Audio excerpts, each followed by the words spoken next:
والله هسه زور خوشة روشين أوي هر خوشة هاتنو بنا وخزمو كسوكر هر خوش تلا بس أوي زيادة خوش تلا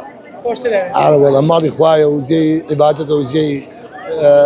قرانوي بولاي خوا أما هيك اليوم وزيادة الله شو والله هزيادة الله تعاتك ولا خوا وبيغمد خوايا